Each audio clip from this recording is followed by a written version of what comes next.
Hello, once again. Here, this is Brightco English with you, your tutor, Silas Brightco. Now, I'm here to progress with the tenses. And in this episode, I want us to look at the forms of tenses. So in the previous tutorial, we looked at the types of tenses that we have in English. And you remember we said that there are two main types of tenses that we have in English. And one being the present tense, and we have the past tense. And I did explain to you the reason why we don't refer to the future as future tense, but we call it the future time. So I want us now to move to the level where we want to look at the forms of tenses. Remember, when you're talking about the tense, it tells us now the time. But what status of time? What status of time? Because whenever you're talking about, for example, the present tense, which status of present? When you're talking about the past tense, which status of the past tense are we talking about? When you're talking about the future time, which aspect of that future time do you refer? So that's why we want to talk about the forms. There are four forms that the tense can take, all right? So these four forms include one, we have the simple, we call it the simple form, and then we have continuous, or also known as the progressive form. And then the third one, we have the perfect simple form. And then finally, we have the perfect continuous form. So remember those four forms that I've talked about. That is the simple, that is the progressive, also known as the continuous. Then we have the perfect simple. And lastly, we have the perfect continuous. So there are four forms that a tense can take, such that when you're talking about the present tense, so it could be the present simple tense, the present continuous or progressive tense, we have the present perfect simple, and then the present perfect continuous. Talking about the past tense, you could be talking about the past simple tense, you could be talking about the past continuous or progressive tense, could be talking about the past perfect simple, or lastly, the fourth one, the past perfect continuous. And of course, the future time. Remember that, future time, not future tense.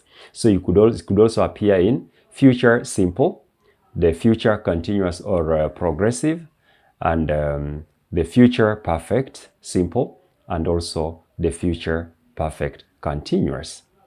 Now, let us try to create a very simple example using maybe one verb. Let me use, for example, maybe do. Yeah, the verb like now, do. And I will say, I do my work. For example, I do online tutorials. I do. We do online tutorials. That is plural. All right? That is present simple. What about the present continuous? I am doing. So you can say the continuous or the progressive form, we use the present participle form in the creation of the continuous or the progressive tenses. So I am doing online or I am teaching. You see that? I am teaching. That is present progressive. What about the present perfect simple? So here I would say I have done the work. All right? I have done the work. Or if it is teaching, I have taught.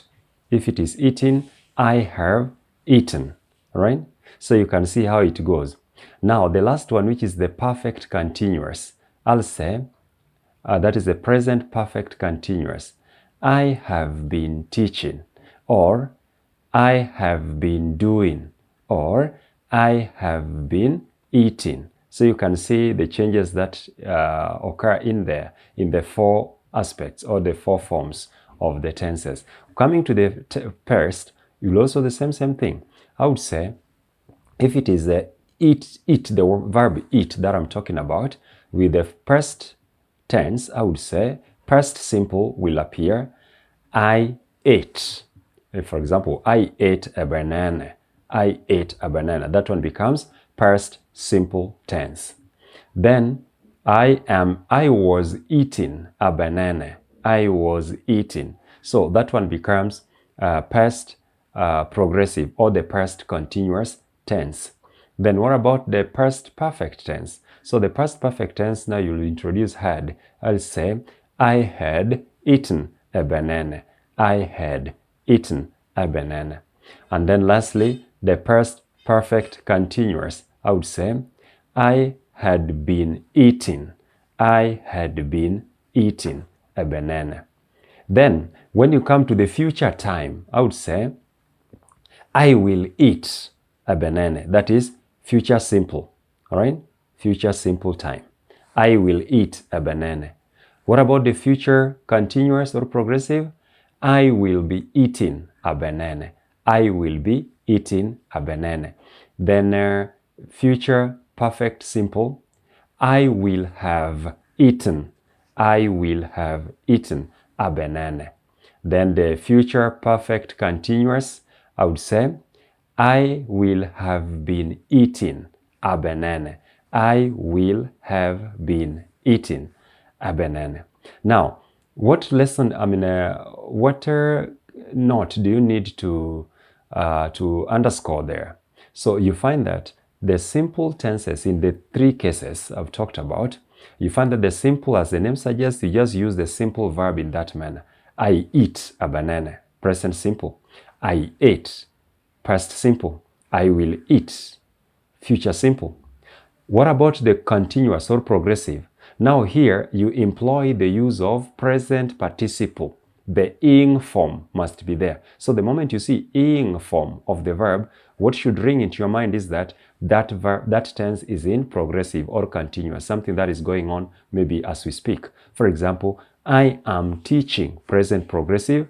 I was teaching, past progressive.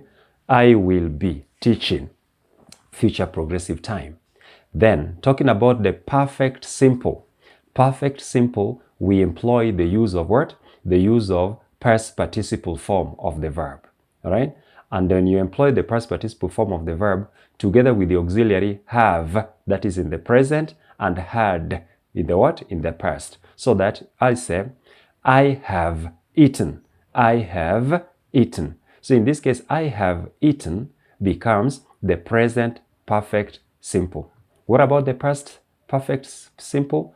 I had eaten. I had eaten. You can see the past form of have is had.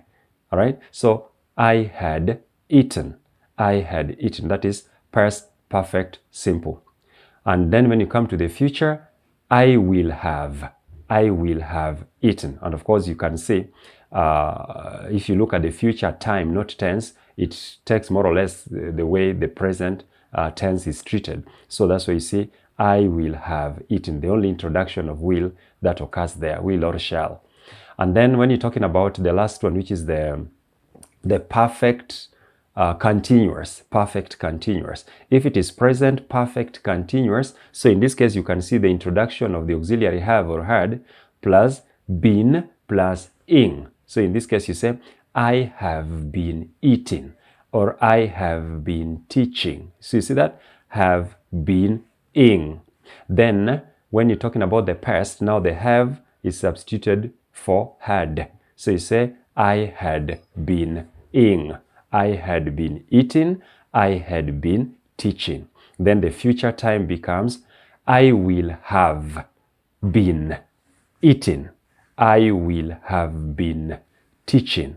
I will have been. So that's how it's a little bit longer, but those are the only thing that you look at. And then if you can master that, the way you play around with the auxiliaries together with the forms of the verbs in terms of the participles or with the infinitives, then you're just good to go. So that's how we use the aspects of time or the forms of time in formation of what? In the formation of tenses. So one thing that you need to understand here is that we use the four aspects of time to tell the status.